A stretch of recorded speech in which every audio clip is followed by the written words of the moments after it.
Chicken piccata is an Italian-American favorite and probably one of the easiest weeknight dinner recipes to make at home. Thinly sliced chicken breasts are dredged in flour, seared until golden, and simmered in a lemon butter sauce that's dotted with capers and chopped parsley. This recipe has been popularized by all of the Italian style and Italian fusion restaurants in America, so you might have enjoyed it previously at an Olive Garden or something similar. But I'm going to show you how to make this restaurant-worthy, super tasty recipe at home and in only about 20 minutes. So let's get started. You'll need 2 large chicken breasts for this recipe, and then what you're going to do is thinly slice them in half horizontally, just as you would if you were going to butterfly them. In Italian, this is known as a scallopine dish, which just means that the meat is sliced thinly, and whether that's chicken, veal, or something else. This is easiest to do when the chicken is still firm and chilled rather than room temperature. And the key is holding the knife perfectly flat and perpendicular to the cutting board. And while I did a good job on my first one here, I'll show you my second one that wasn't so great as I angled the knife slightly downward at the end, which created a hole in the middle. Now, in all honesty, I debated reshooting this, but also wanted to show you guys that I'm certainly not perfect cooking at home, and sometimes mistakes happen. But guess what? It still turned out tasty in the end, and that's what matters most. As an alternative, if you don't want to slice your chicken breasts in half, you could also choose 4 small chicken breasts for this recipe, and then pound them thinner with a kitchen mallet. So it's up to you. You'll need 1/4 cup of flour for this recipe, and since I'm gluten-free, I'm using arrowroot powder today, but almost any flour works, so choose your favorite. To that, add 1/4 cup of finely grated Parmesan cheese, and I do recommend freshly grated if possible. Then add 1 teaspoon kosher salt and about 1/2 teaspoon of freshly ground black pepper. Stir this around on a plate or shallow dish until it's all mixed together, and this is what you're going to dredge or coat the chicken in to get that nice golden crust. So grab your thinly sliced chicken and press it down into the flour mixture to coat both sides. I like to use my hands to sprinkle extra all around the chicken and then press it in to make sure that it adheres well. And then place this on a separate plate to take over to the stove here in a second. Repeat this process with your other 3 chicken pieces, wash your hands, and then you can move on to prepping the ingredients for the sauce. Chicken piccata often has a little white wine in the sauce, but if you're alcohol-free, you can swap in more chicken broth. I'm using my handy-dandy bottle opener that I'm obsessed with and got over 25 years ago when I went wine tasting with my mom in Napa. You just press the needle into the bottle, press the CO2 canister on top, and then out pops your cork. And yes, I will link it for you below.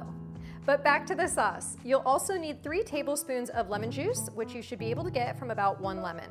And that's it in terms of prep, so let's get cooking. Add 2 tablespoons of olive oil to a large pan over medium-high heat, along with 1 tablespoon of unsalted butter. Swirl that around the pan so that the butter and oil combine, and once it's all nice and sizzling, add the chicken to the pan. Cook the chicken for about 3 to 4 minutes on each side, or until the chicken breasts are nice and golden and release easily from the pan. I know from comments that many of you have problems with chicken sticking to stainless steel pans, and that's usually because you're trying to flip them too early before they've gotten a nice crust and release naturally from the pan. So use tongs to flip them over and then cook them another 3 to 4 minutes, or until an instant read thermometer reads around 160 degrees Fahrenheit. Then remove the chicken to a plate.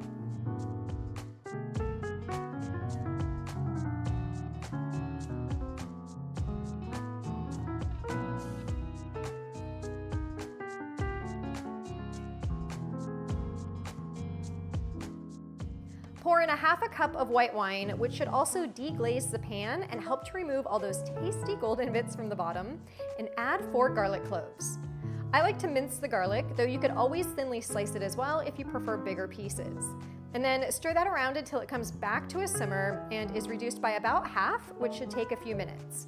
Add 1 cup of chicken broth, and I prefer low sodium, 3 tablespoons of lemon juice, 2 tablespoons of capers that you've drained, and 2 tablespoons of unsalted butter. Stir that around until it begins to simmer again, and then add the chicken back to the pan.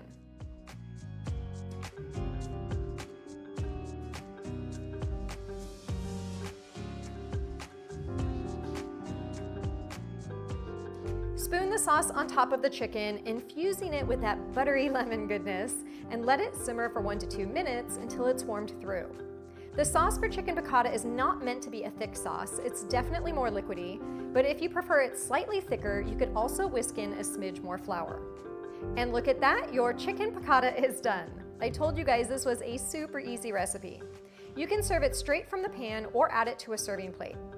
I'm gonna add mine to a serving plate today, and if you notice, I'm very strategic in placing the holy chicken piece on the bottom so that I can cover it with the last piece of chicken. If you want to get fancy, you can also add some freshly sliced lemon to give a nod to the flavor in the sauce. Though I think whenever people see capers and chicken together nowadays, they instantly know it's a chicken piccata recipe. And whatever you do, don't forget about all of the sauce that's in the pan. That is liquid gold drizzled over the chicken, and if you serve this up over rice or mashed potatoes, that sauce oozes into everything, which makes the entire plate taste like $1,000,000 and very restaurant worthy. To finish it off, I'm adding a little bit of chopped parsley, and since I'm feeling extra fancy today to make up for my holy chicken, I'm going to add extra parsley to the side. This is definitely a weeknight dinner recipe that you should have in your back pocket because start to finish, it honestly only takes about 20 minutes, and it's so versatile in that you can pair it up with a variety of different side dishes. I hope you guys enjoyed today's video, and if you did, make sure you're subscribed to my channel with notifications turned on, hit that thumbs up button, and share the recipe with your family and friends. And with that, I will see you again in the next video.